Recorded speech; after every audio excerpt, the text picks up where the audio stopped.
Hey everyone, Steve here from Big Head Tech and another PC cooler product. So, I previously have reviewed the Corona fans, which I use in my system personally, and they work fantastic. They max out around 1800 RPM. I don't think they really go much above 30 dBA. I'm not exactly sure what these are rated to here.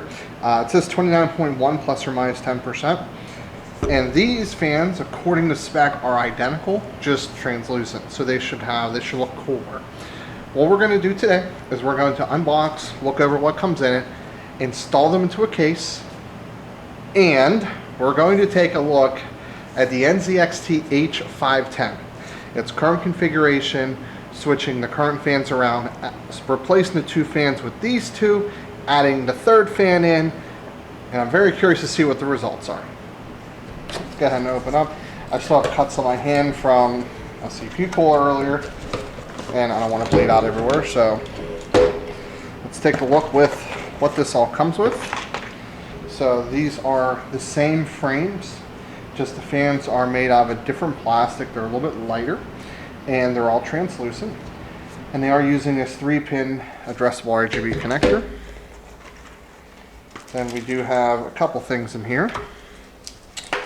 We have a 3-to-1 with a daisy, so this is really important, having this daisy chain in case you're going to run multiple kits together. Then we have, for those of you that don't have RGB control, you can go ahead and use this, and there's a good chance that this is for, I think, gigabyte boards, if I remember correctly. And you do have a 3-to-1 splitter, which is perfectly fine.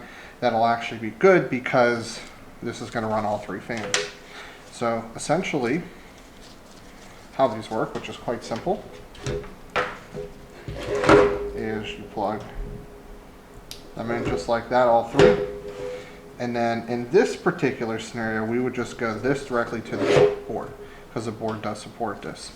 So very, very, very simple, basic setup. And if you do note that you have to have a 5-volt 3-pin on the motherboard, or this will not work. Or if you have something that's compatible with this, and again, I feel like this is gigabyte. I'm not sure. It has the GDV. I feel like this is for gigabyte. I've seen that in the past. And if you have an older system, you can just hook up this controller. Granted, unfortunately, this would have to be mounted somewhere inside, most likely. There's really no easy way, from my understanding, to mount this outside. That's why we do prefer software control. But let's go ahead and start taking a look at some benchmarks. So let's take a look at the test system here. We have a Ryzen 7 3700X. This is a completely different test system than what we normally work with. It's because this was the customer's computer. We're running a Wraith Prism RGB cooler, which is what comes with it. 16 gigs of G.Skill Neo memory, 3600 megahertz at RGB. MSI X470 Gaming Pro Carbon, MSI RTX 2080 Trio, Corsair CX850M, NZXT H510, and then we're running an Intel 660p 2TB NVMe SSD. Now, gotta understand how we did the testing. So, what we're doing here is we're running all three fans, and then we're running adverse to two fans, but also different RPMs as well. So we're running Precision Boost Overdrive, which will add some variances, but again, you would experience variances in the real world. XMP is enabled, GPU Boost is enabled, GPU and CPU fans are normalized, and the PC cooler fans ran both 1200 and 1800 RPM. Let's take a look at the very first test, which is Final Fantasy XIV Shadowbringers. And what we saw here, and these are temperatures over ambient, is having 2 intake, 1 exhaust at full speed. The PC cooler Halo fans did the best, running at about 44.3 degrees on the CPU and 28.9 degrees on the GPU. What's interesting is if you remove one of those front fans, despite being still 1800 RPM, the CPU does pretty well, but the GPU rises a fair bit. Now, when we lower the RPM down to 1200 and add the second fan back in, we're a little bit warmer, 45.4 degrees on the CPU, but the GPU drops down to 32.6 from 34.6. So having that second fan gave us a 2-degree decrease in temperatures. Then we have the NZXT fans. We have the one kind of centered in the front of the case and the one in the rear, so we moved the top one there. And the CPU did a fair bit worse by about 2 degrees over the previous test at 47.5, and the GPU actually didn't do too well as well there, 34.6, so about the same as just running one fan with the PC cooler. Now, if we do 1 and 1 at 1200 RPM on the PC cooler Halo fans, they actually do worse than the NZXT fans by a little bit, 0.7 and 0.7 degrees respectively. And the stock configuration does the worst at 49.5 degrees over ambient and 37.2. So what I'm concluding from this test, and there's more, is that the front isn't obstructed that much, because the NZXT fans they're lower RPM, but they're designed to push more air at that RPM. Their CFM is higher.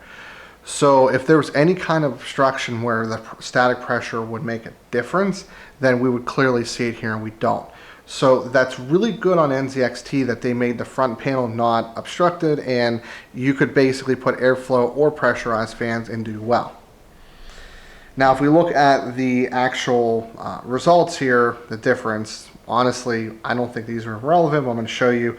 I kind of did them backwards, so the best score is at the bottom. It's pretty much a mirror, but the temperature delta is so little that you're going to have more variances run over run. I had to run these like 3 times and average them just to get any separation.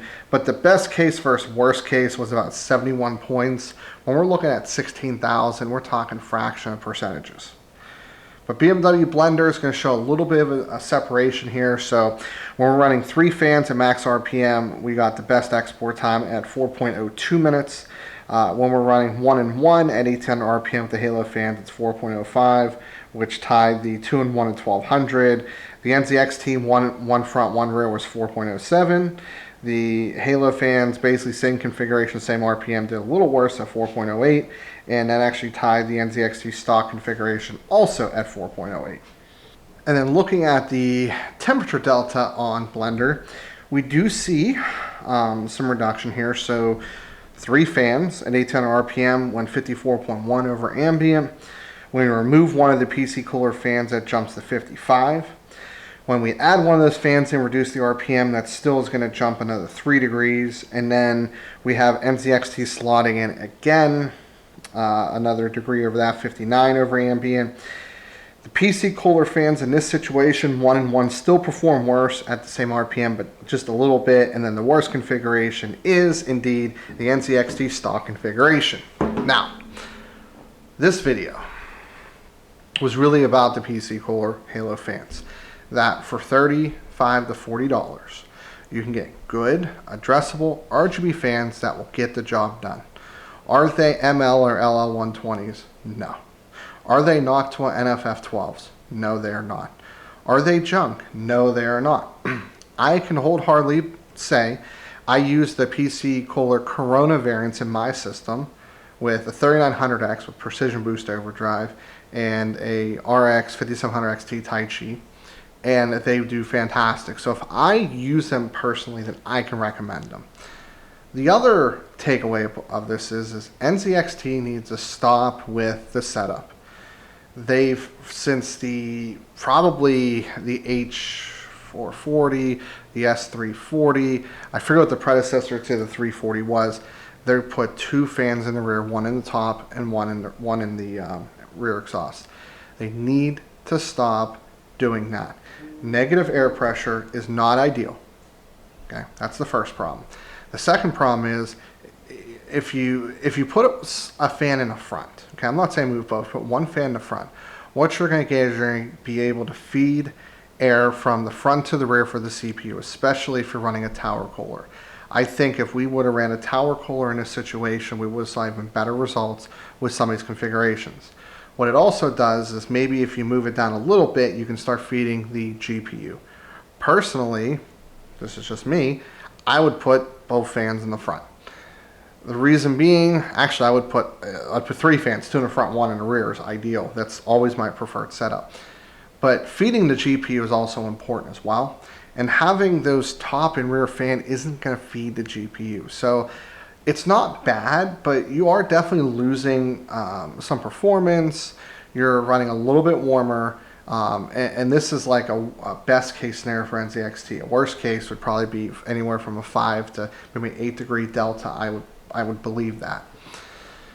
But on the plus side, you now have 2 addressable 3-pin 5-volt RGB fans you can buy. The Corona, which is the ones I use, which just has the LEDs on the outer perimeter, or the illuminated fin one, which is what the Halos are. So I'm going to put both in the description below, and also everything in the system in case you're curious. The NZXT H510 is a good case as well.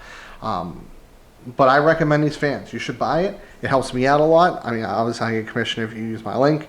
But that's it. Like it if you liked it. Dislike if you dislike. Leave a comment. Get subscribed. And as always, this is Steve from Big Head Tech, and I'll see y'all later on down the road.